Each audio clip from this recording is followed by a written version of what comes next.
Today we're talking about strength training, flexibility training, and periodization. A lot of people don't understand how and when to move on to a next phase with training, if they're ready for it, why they should be moving on, why they shouldn't be moving on. Well, today we're going to be going deep and talking about how we do it in the UMS. Hey everyone, in case we haven't met, my name is Rad Burmeister. I'm joined today by my brother Yanni Burmeister. What's up? And we are the co-founders of Unity Gym and co-creators of the UMS, the Unified Movement System, where we turn driven people into superhumans. And the way that we get such amazing results with our members is that we have a program that has a balance between strength and flexibility. It's very unique. If you want to know how we do it, grab one of the blueprints, the free downloads, the strength blueprint, flexibility blueprint, or nutrition blueprint. And today we're talking program periodization, and we're doing it from our very new podcast studio. How does the sound? We have some much better microphones, so I really hope it sounds a lot better. Well, that's going to be a little bit of trial and error because there's always teething problems with new tech. But Richie's been working his butt off to get this to come together, to get it all set up. And we got a new table. For those of you who are listening on the podcast, we're sitting at a very nice new table that I worked my butt off on for the last week or two. And it is, and we got the new Shure SM7B mics set up. We've got, it's pretty epic. We got a few more updates to go with the camera setup so that we're going to be producing a nicer live stream to our UMS Movement Mastermind private Facebook group. If you haven't already, get over there and subscribe. But we want to, you don't actually have to subscribe to the Movement Mastermind. You just have to apply to the group. You just have to agree to abide by the code of conduct. There's a lot of good reasons to get on over there. If you're a listener on the podcast, we give exclusive offers, and we also interact. You can join. Like, we've got a bunch of live people watching now. Hello, Rebecca. Hello, Lockie. Hello, Mike. Hello, Vinny. Hey, Lockie. Yeah, hey, and you get to become part of the recording of these podcasts. How cool is that? We got Namala joining in.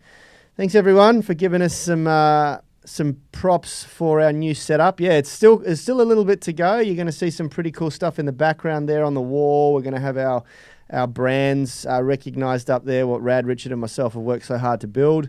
And we're going to have some great guests joining Vinny's us giving around us grief the table. that we haven't got coasters for our cups on the new table. I know. Oh, man, trust me, I was the one that prepped this table and treated it and made it look amazing. And I said to Rad, we're going to be using coasters on the table. Absolutely. So we had a good question come in over the weekend from one of our UMS online coaching tribe members, Lars. Want me to read it? Yeah, why don't you read it, Rad? Lars has said, "Hi guys, here's a question for you about periodization. Have read through the UMS Strength Essentials guide. Great guide, by the way. There is some info about it there, but I'd like some more explanation. I understand all the cycles, but if you can please explain the principle of accumulation, intensification, speed strength, and deloading, perhaps using the bench press as an example with numbers of weight, sets, reps, tempo for the different types of microcycles. Testing week is almost as deload week, I suppose. This is what I have read in the program and the spreadsheet. I'd like to understand my goals. I hope you can understand my not native language. Thanks." Great questions, Lars, because it's, a lot of people, they hear this stuff and they just think, that's not for me. I don't really want to understand it. And I can guarantee you that for those of you that make an effort to understand how periodization works and what the different cycles mean, you are going to get far greater results than for those of you that just sort of say, bugger it, I don't need to know that stuff.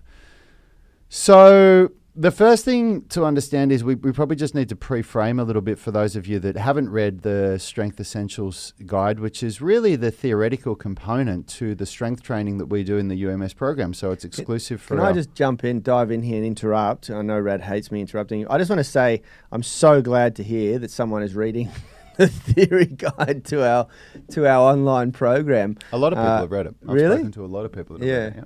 Yeah, when I wrote that and put that content together, I felt like it would just make the program so much better. And our goal with UMS with the online coaching tribe and the gym is to teach people how to fish. It's not just to walk you through doing a workout every day. We want to empower you guys. We want you to become inspiration for your circle of influence, for your community, for your tribe, for your family, for your children, whoever, you know, and part of that is teaching you about the most important principles of scientific strength and conditioning. And that's really what that guide is. That guide is the theory, and I'm glad to hear people are reading it. So, as I said before, to pre-frame it, for those of you that haven't read it, it is exclusive for Unity Gym members and UMS online coaching members because it is the backbone to the theory of our programming, and there's decades of sports science research that's gone into it. So in a nutshell, periodization is when you manipulate any or all of several variables in your workouts. So you can manipulate the amount of weights that you do or the intensity of an exercise, which directly affects the amount of reps that you can do. You can change the amount of sets that you do. You can change the tempo, meaning the amount of time it takes for you to do the eccentric and concentric phase. You can change the exercise selection. You can change overload techniques, and you can also change the rest between sets. And when you change any of those or all of those, that's called periodization, any combination of them. And there is infinite different ways to periodize. Maybe there's not infinite, but there's so many different ways to use periodization. So that's the first thing to understand. That's what periodization means. Now, in the UMS program, we do 6-week periodization cycles. That's called a mesocycle. And a mesocycle is made up of microcycles. And in our case, microcycles go for 1 week. So one mesocycle has 6 microcycles. The 6th one is the deload microcycle, which is what we're in right now. Whilst we're doing these home workouts, we're doing 4-week cycles, but that's only because we don't have weights to manipulate and we're doing cardio and it's quite high intensity. So the last microcycle of every mesocycle is the deload week / testing week. So you're right there. You've said, Lars, testing week is almost as deload week. We used to do them separately, but what we found was that out of a 6-week cycle, if 1 week was deload week and then 1 week was testing week, there was too much of a 6-week cycle that people weren't going for it and people weren't getting the best results. So that's why we do that in the same week. So the next thing to talk about is, so you're asking, can you please explain the principles of accumulation and intensification? We'll talk about that first because those are the main. Yeah, okay, sorry. Yeah. So he said the principle of accumulation and intensification. The better way to describe that would be, can you please explain what accumulation training is and what intensification is? It's not the principle of accumulation. And maybe the principle of undulating periodization, which is the concept of undulating between those two cycles. For those on the podcast, I'm waving my hand in an undulating fashion. Yep. There's different, and you can undulate between more than just accumulation and intensification, but they're the main, like speed, strength would be another thing that you could undulate between. Yep. But we don't do that because we're not training athletes at Unity Gym. Well, we do. We have a speed strip, but we only do it a couple of times a year, once every macro cycle. That's exactly right. And a macro cycle is a group of mesocycles. So a macro cycle makes up 4 mesocycles, which in our case is 24 weeks, 6, 12, 18, 24 weeks. Yep. So, accumulation and intensification. Accumulation means accumulating volume in the body, and intensification means intensifying the exercises that you do. So what accumulation means is you basically, it can also be referred to as hypertrophy training. Some people call it hypertrophy training, where the goal is to get more volume on a particular muscle group in a workout and in a microcycle and in a mesocycle. So by getting more volume, you're accumulating fatigue, which means you're going to build muscle. You're accumulating, time under tension. You're accumulating metabolic damage to the muscle tissue. You know, I think the biggest difference between a speed strength or maximal strength phase, which is the intensification phases, and an accumulation phase is that your goal is actually to build muscle tissue, to hypertrophy muscle tissue, which requires sort of 3 things. It requires load. The weight of the load or the intensity of the load is one of the variables. The other variable is that it requires a lot of time under tension, slowing down the eccentric to cause as much metabolic damage and time under tension. And the third is that you are actually trying to damage the tissue. You're trying to cause as much metabolic damage to the tissue as humanly possible to elicit that response in the body where it says, okay, I need to thicken these muscle fibers. I need to lay mass down, muscle cell myogenesis, that's pretty much it. Yep. Yeah, absolutely. And I'll explain intensification quickly first, and then we'll, talk about what it means in layman's terms. So intensification is where the goal is to increase the intensity of the exercises that you're doing. And there's two main ways to do that. When you add weight, so you lift more weight, you're increasing the intensity. And when it comes to weightlifting, intensification training for somebody with the training age of Yanni, Richard, and me is 5 reps or less. But for an absolute beginner, it can actually be as many as 8 reps. 8 reps can be considered intensification training for a beginner. And when it comes to calisthenics exercises, it's when you choose a progression that is hard enough that you could only do between 3 and 5 repetitions of it. So that's what intensification training is. And the idea of that is... There's a bit of a disclaimer there. There's a caveat or disclaimer. The reason, because the sports scientists among us will be saying, well, once you go above 7 reps, it's a different energy system. It's a different muscle fiber being used, which is no longer intensification. The reason why we say up to 8 reps is intensification for a beginner is because the neural pathways are forming, and there's different things happening for a beginner than there is for a seasoned athlete or someone who's well conditioned. Yep. That as the training age increases, the stimulus changes, that you become more dominant in certain muscle fibers, and the stimulus needs to change and alter to suit that, to accommodate that. So essentially, as your training age increases, every year that you've been training under these principles, your intensification rep range gets lower and lower and lower. And to a really experienced, like a lot of friends of mine who are professional powerlifters, their intensification is 1 to 3 reps. Anything above 3 reps is kind of like volume training to these guys, Yep. Yeah, absolutely. So if we go back to explaining, so intensification, let's get rid of absolute beginners from this equation, and we'll talk about anybody that's been training for 6 months or more, which would mean that intensification training would be that 5 rep range or less. Yep. So the idea is 1 to 5 reps. 1 to 5 reps, yep. So the idea is that when you do intensification training, you are trying to increase strength by lifting more weight, or by doing let's talk about the bench press, because Lars was asking about the bench press. So let's keep it specific to that. So we're doing the bench press. You're doing intensification training, which means you're doing 5 reps or less, which means we're lifting a lot of weight. Like, it's 5 reps isn't an arbitrary number. If you say to yourself, I'm going to do 5 sets of 5 reps, you choose a weight where you would not be able to do more than 6 reps. Like, that would be it, and you would do your 5 or 6 reps there. It's not that you just grab a weight and you stop when it gets to 5. So the amount of reps that you tell yourself you're doing is going to dictate the weight.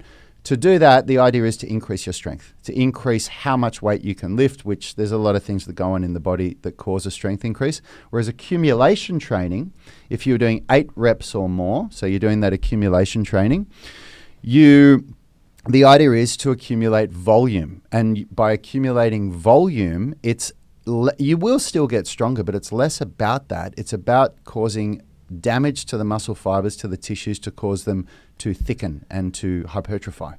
Yep. So that's the main difference between accumulation and intensification. And our mesocycles change all the time, Lars. Some mesocycles we have 3 weeks of accumulation training and 1 week of intensification. Others we have no accumulation training, 3 weeks of intensification training, and a week of speed power, they change all the time. And the reason why we change these is because you have to constantly be changing the stimulus of what you're doing, otherwise you'll plateau. Yep. Yeah? And if you change too much and you just do random things, you'll injure yourself. Yep. Because you don't give the body time to adjust. Anything you want to add to that, Yanni, before we move on to the next part of his question? No, that's pretty much it. So then to move into speed strength. So speed strength is another form of training where the idea is to create explosive power, explosive strength. So speed strength is what an Olympic weightlifter uses. It's what, in all honesty, I'm trying to think of a sport right now, like an athletic sport, not snooker or pool or something like that, but tennis, cricket, basketball, soccer, NFL, rowing, anything, any of those sports uses speed strength, because there is a point in the game where they have to throw the ball or hit the ball or pull the oar through the water as fast as humanly possible. So speed strength will benefit you.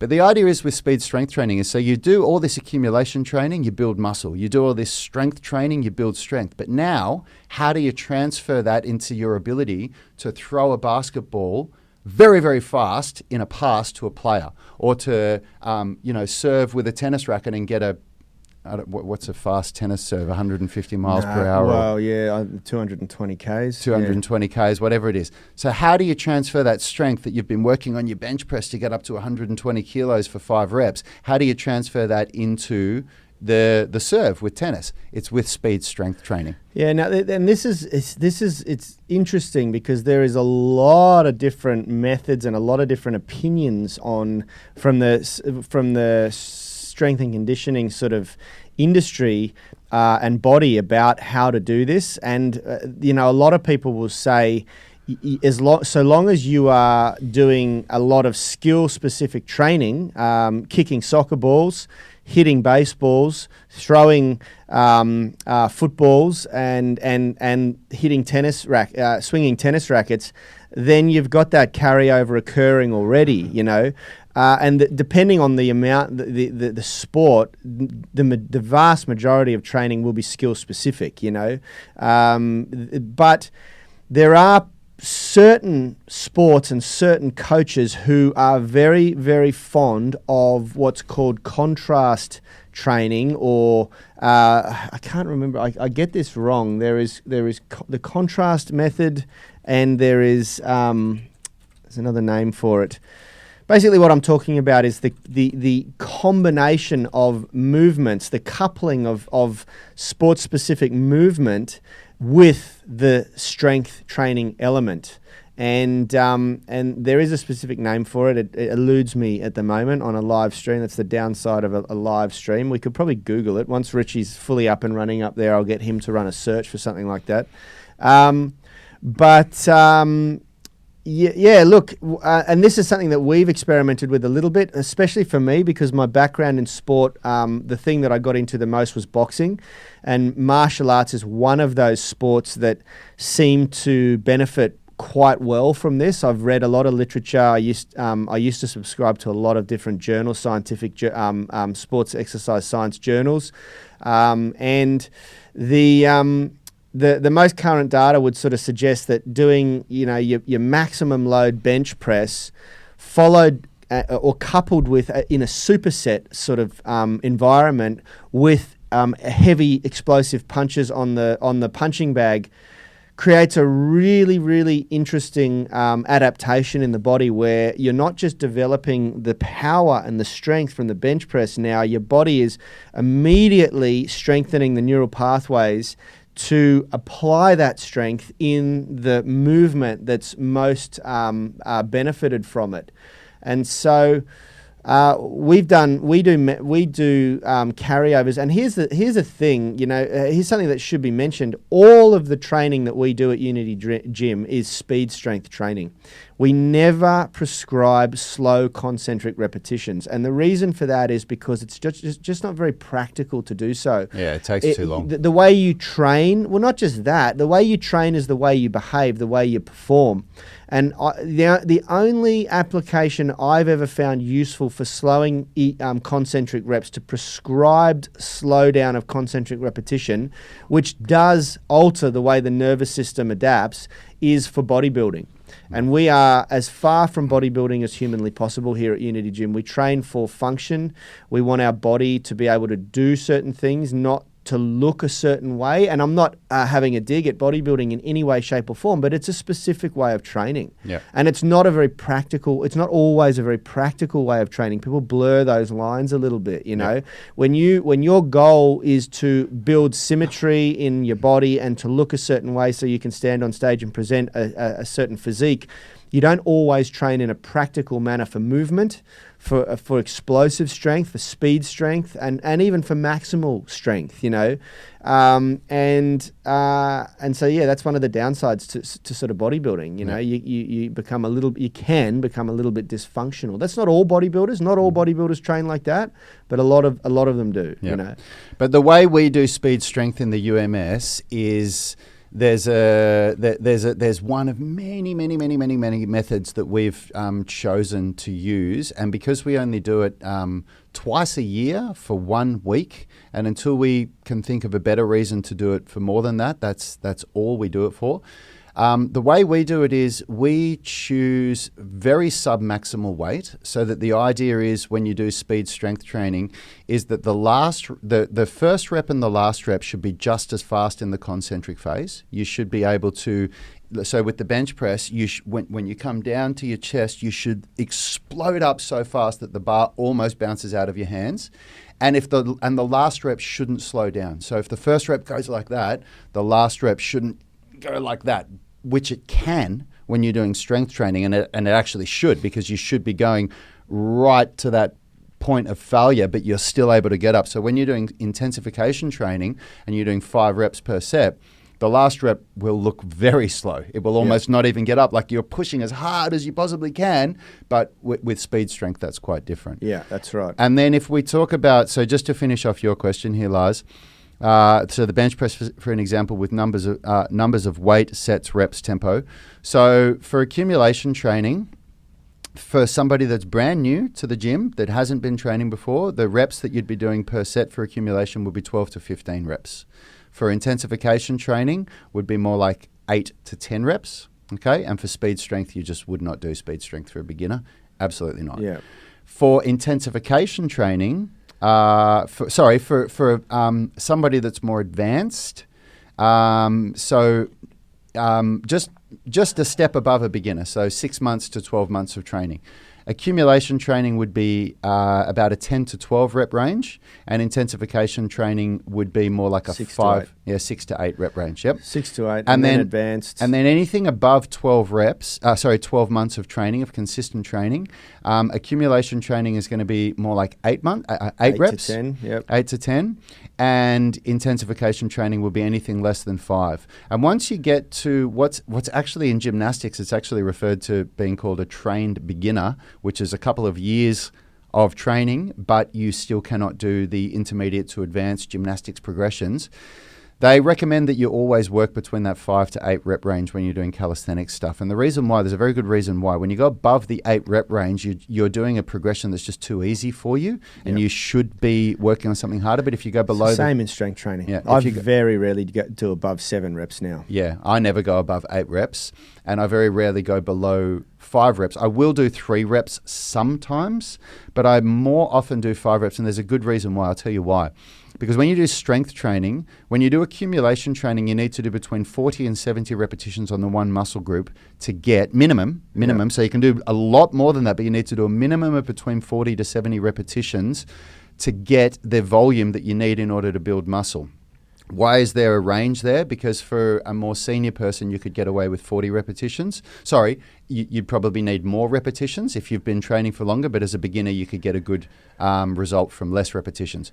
But for strength training, for intensification, you need to do a minimum of 25 repetitions on one muscle group to get stronger. So if you're doing 5 sets of 5 reps, you'll get those 25. But if you're doing 3 reps per set, you're going to need to do 8 or 9 sets to get the minimum amount of volume to get stronger. So there's a lot of things that come into this, Lars. Yep. And I can see why it might be confusing you, but this is why when we do the UMS program, we tell you guys, okay, now you're doing this mesocycle, and we all do it together. Yep. And over the year, you get great results by following the program that we've set out. Everything that we've just said there is about leveling up. It's about this is what you do if you want to improve or get better. Maintenance, if you've achieved a level of strength, endurance, flexibility, whatever it is, to maintain it, you need to do far less work. Now, we got some good questions coming through. Can I just say one last thing before you get into the questions? And there's one more thing that I want to say as well, that to add on to what Yanni just said. If you are a beginner, and I'll put a beginner in, anyone that has been training for less than 12 months consistently, consistently training with no breaks for less than 12 months. Don't worry about this stuff. Don't let it get to you. Yeah. The most important thing above anything else is just frequency and consistency. Yeah. It's just turning up to the gym, because the most important thing for you to do if you're in that beginner phase of less than 12 months is to just learn the movements and to just bank volume. Yeah. Just bank volume. Let those deeper tissues, the tendons joining your muscle to bone and the ligaments connecting bone to bone, let those strengthen and harden. Yep. And that's Do just enough going to come from volume. plyometric impact training, running, jumping, hopping, skipping, to get your bones to calcify and strengthen. And that takes it takes months and months and months and years upon years to get the bones to really change. And not only that, but to learn the basic terminology of exercise. Like, there is so much terminology in this exercise world. To just learn what horizontal push and pull means, what repetitions and sets mean. Like, some people are struggling with that. What it means to stretch for one set, what A1 and A2 means when you look at a program. Like, those are the things that you just want to wrap your head around first. Yeah. This is higher level stuff that we're talking about here. But it was asked by one of our members in the UMS online coaching group, so we're going to answer it. Yeah. And it's funny, you know, how do you get around that psychology that's human nature to want to get to from A to B as quickly as humanly possible? You want to find the thing, the hack, the you know, that's going to get you there, that's going to unlock everything, that's going to make everything work for you, that's going to get your result quick. And it's in everything, you know, it's in everything. It's bizarre. You know, I mean, no matter what, I do a lot of research on finance and investing, and if you looked at the statistics of how many more people buy lottery tickets than buy stocks in companies, you know, they are gambling their money to try and get an instant win, as opposed to investing in something that they believe in and want to support, that's going to give them a guaranteed return over a few decades. It's phenomenal. People just want quick results in everything in life, and exercise is no different. Nutrition and body composition is no different. But yeah, what Rad just said then is just so important to understand. You just got to turn up and do the work. And it's funny, because I think one thing that anybody can relate to, because in exercise everybody is looking for that hack, everybody wants that quick solution, and in finance, like you said, but there's one thing that seems to be accepted that takes time, and that's education. Like, people understand that if you want to get a degree, you go to university, and there's no way to fast track that. You either decide that you're going to do it or you don't. But imagine if you went to university and you were told that you were doing a 4-year degree, and you said, but how can I get that in 3 months? Yeah. How can I fast track it? Imagine what the dean of the university would say to you. They'd just laugh at you and say, well, there's no way to fast track it. You've got to turn up and study and learn and absorb the information, and then you'll pass your exam and you get your degree. Yeah. Well, it's the same with exercise. You can't fast track it. No. You've just got to do the work, and you've just got to accept that you're on a journey, and you'll get great results. Yeah. Okay, I want to get through that. We've had a lot of questions and some really good ones come through. One that I want to answer straight away from Vinnie Brown here. Does age play into these formulas at all? There's only 2 things that age changes, Vinnie. Age changes how much you need to warm up. As you get older, the body needs a little bit more time and a little bit more method. It needs a bit more of a clinical approach to warm up. You need to get the blood flow done, you need your body positioning done, and you need your mobility done. If you're following our program, the UMS warm-up is like designed for that, you know. And then also in how your body synthesizes proteins, diet. Diet plays a huge role as we get older. You have to be making sure that you're consuming enough dietary protein, and the amounts, the dosages increase with age, because your body's no longer digesting as efficiently as it used to. So to get the same result from the stimulus that you put yourself into in the gym, in your training, to get the same muscle protein synthesis and to build the same amount of muscle tissue, you need, after the age of 50, double the protein, basically. Yeah, and there's one more thing as well. Yanni's really good at delivering you what the research says about a certain thing. But there's one more thing that maybe there's not as much research on, but that is that the older you are, the more ingrained your issues are in your body. So somebody that's 50 that's been walking around with rounded shoulders versus somebody that's 25, the person that's 50, that there's going to be more work that's required to open that up and to do to deal with that. So you need to take that sort of stuff into consideration. Yeah, absolutely. So what are we gonna answer next? Let's dive into. Okay, Roger Talevsky, how are you, my friend? Can you measure where you are at with benchmarks?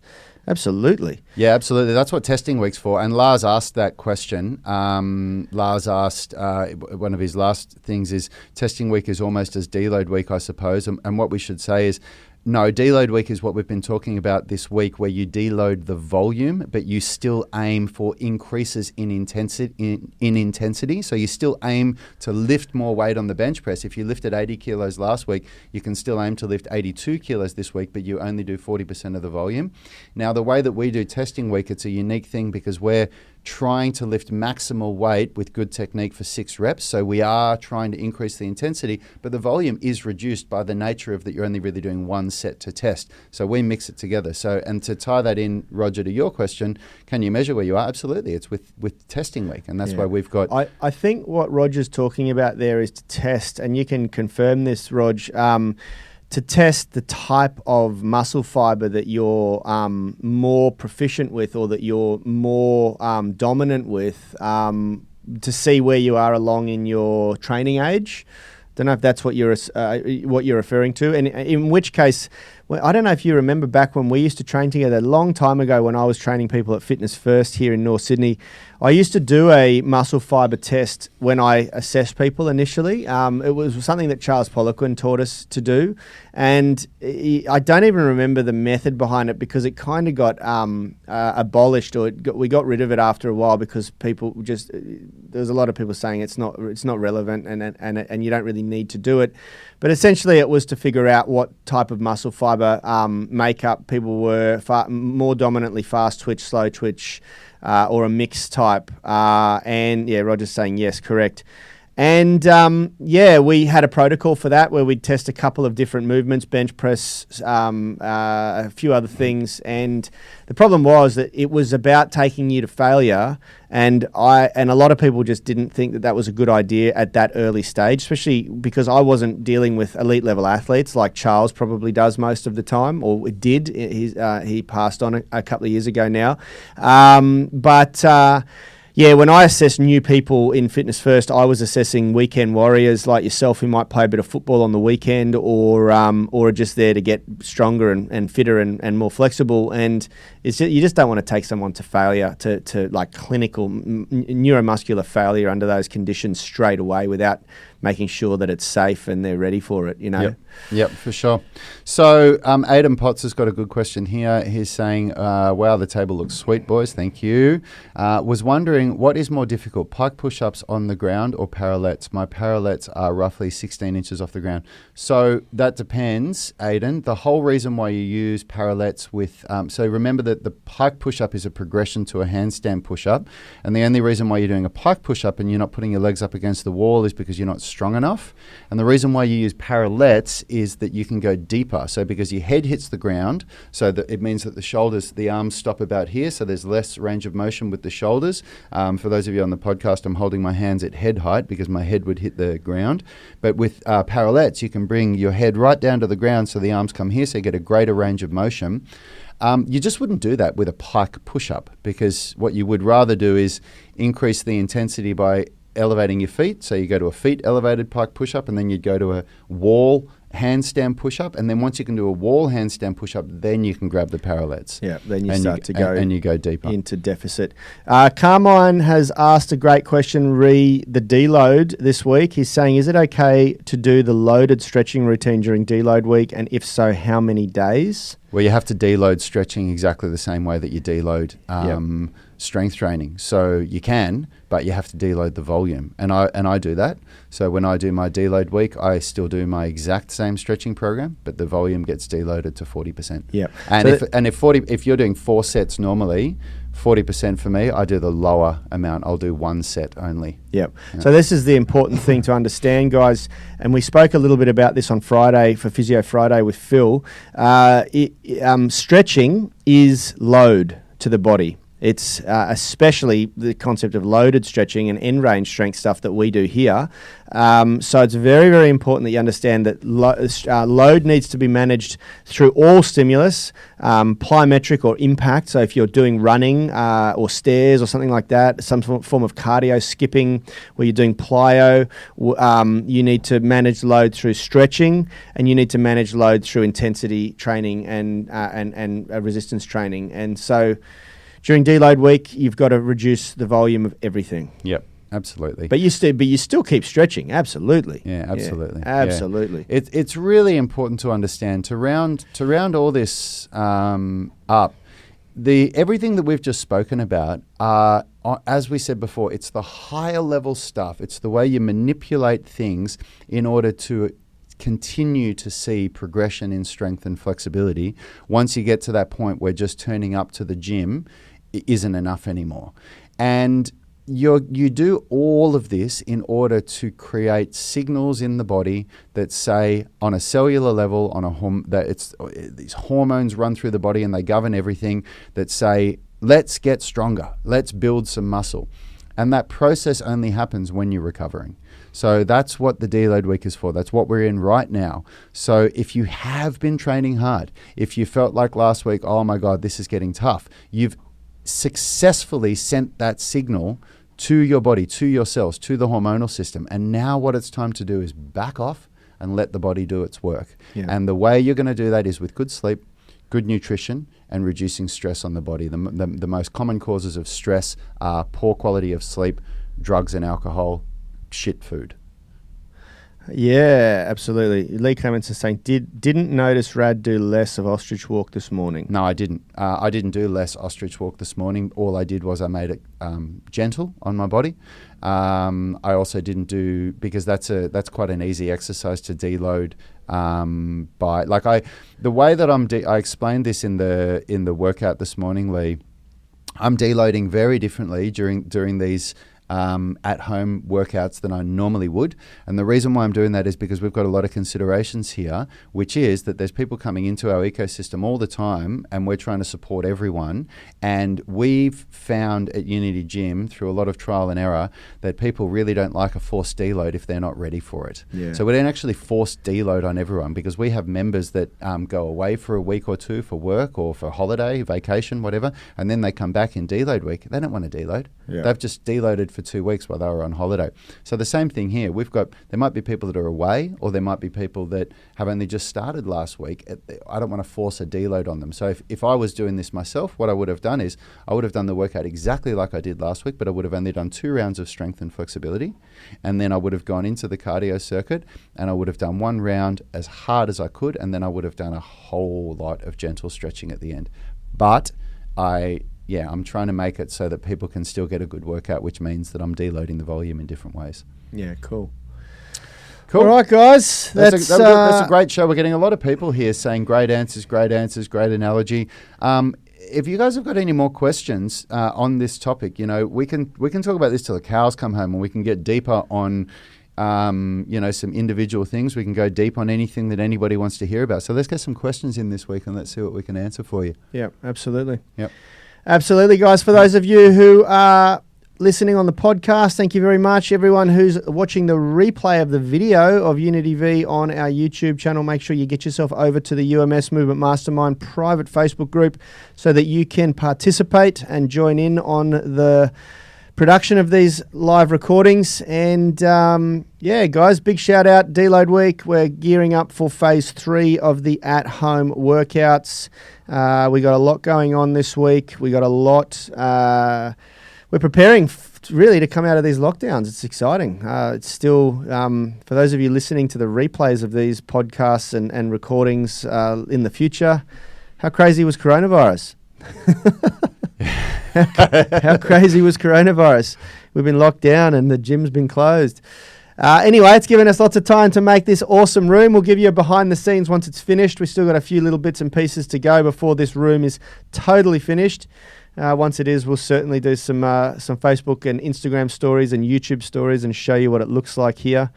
Until next time, guys, we'll catch you. Oh, we got flash sales going on right now. Should we remind them? Well, we've actually got a very surprise flash sale. Is anyone here from America?